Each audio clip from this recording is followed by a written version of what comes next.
तो जिन तसव्वुरात का आज हम बात करने लगे हैं उसमें ये आ जाता है आपका लर्निंग, अंडरस्टैंडिंग, सीखना, समझना, सूझबूझ, कॉम्प्रहेंशन। इसके बारे में बात करेंगे।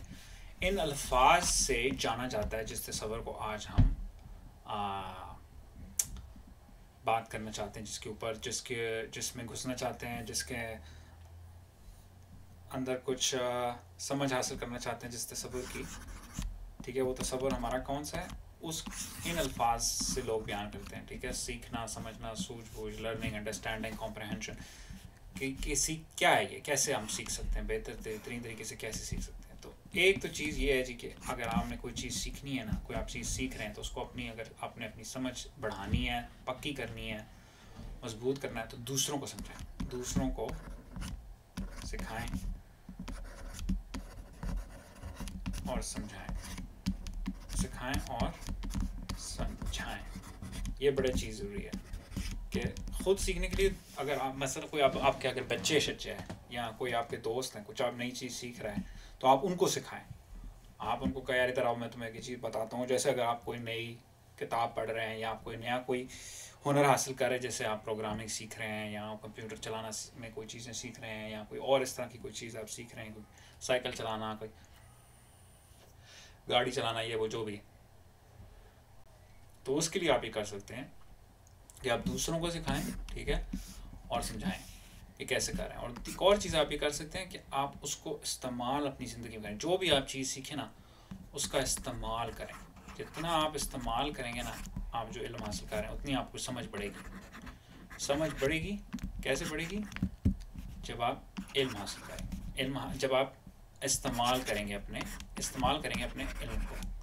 जब आप इल्म को इस्तेमाल करेंगे तो आपकी समझ बढ़ेगी, आप ज़्यादा सीखेंगे। इसी तरह जब आप दूसरों को सिखाएंगे, दूसरों को समझाएंगे, दूसरों को बताएंगे, दूसरों को और सोचेंगे इसके बारे में, यानी इसको कैसे समझाऊँ, इसको अगर अगले को नहीं समझ आ रही तो कैसे समझाऊँ। और कई दफ़ा आप उसको समझा रहे होंगे ना, तो आपको ये भी पता चलेगा कि भाई आपको कितनी समझ है और नहीं है।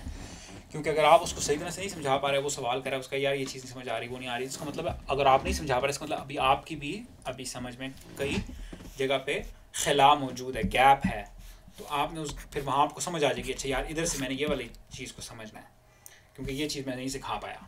ठीक है, इसी तरह आप कोई किसी कोई मशहूर कॉल पढ़ते हैं, किसी का कोई कोट पढ़ते हैं, ठीक है, कि तो आप उसको अपनी ज़िंदगी में कैसे इस्तेमाल, अगर आप उसको इस्तेमाल करने लग जाएंगे, तो वो जो आपने इल्म पढ़ा है, वो जो कॉल पढ़ा है, किसी का कोट पढ़ा है, जिससे आप इंस्पायर हुए हैं, जिसको आपको लगा कि यार ये इस तरह बड़ा ज़बरदस्त चीज़ है, या कोई मजहबी चीज़ है, आपने कोई आयत पढ़ी है, कोई हदीस पढ़ी है, कोई इस तरह की चीज़ है जिससे आप मुतासिर हुए हैं और आप उसको अब इस्तेमाल करना चाहते हैं उस इल्म को, तो आप अपने नियत करें कि यार मैंने इसको आम रोज़मर्रा डेली मामलात में इस्तेमाल करना है। ठीक है, कि मैं इसको किस तरह, इसी तरह ये आप अपने इवन जो आप किताबें पढ़ रहे हैं, मैथ का सीख रहे हैं, अगर रियाजी सीख रहे हैं वगैरह, उसमें भी किया जा सकता है कि आप जो तसव्वुरात समझ रहे हैं, अगर आप मिसाल पर हयातियात पढ़ रहे हैं, बायोलॉजी पढ़ रहे हैं, कीमिया पढ़ रहे हैं, केमिस्ट्री पढ़ रहे हैं, उसमें भी जो आप चीज़ें सीख रहे हैं, उनको भी आप यार ये हमारी आम ज़िंदगी में क्या इसका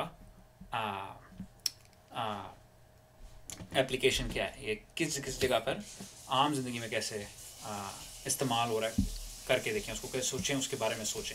तो ये दो चीज़ें दोस्तानो अजीज़ जिसको इस्तेमाल किया जा सकता है। दूसरों को सिखाएं और ख़ुद इस्तेमाल करें, इससे आपके इल्म बढ़ेगा, आपकी समझ बढ़ेगी और आपको अपने इल्म का जो आपका इस वक्त उसका हालत है उसके बारे में भी अंदाज़ा होगा, यार कहाँ पे गैप है, कहाँ पे खला है, जब मैंने अपना इल्म भरना है, जिधर कोई खला मौजूद है। तो लर्निंग, अंडरस्टैंडिंग, सीखना, समझना, ये चीज़ें जो है ज़रूरी है। ओके।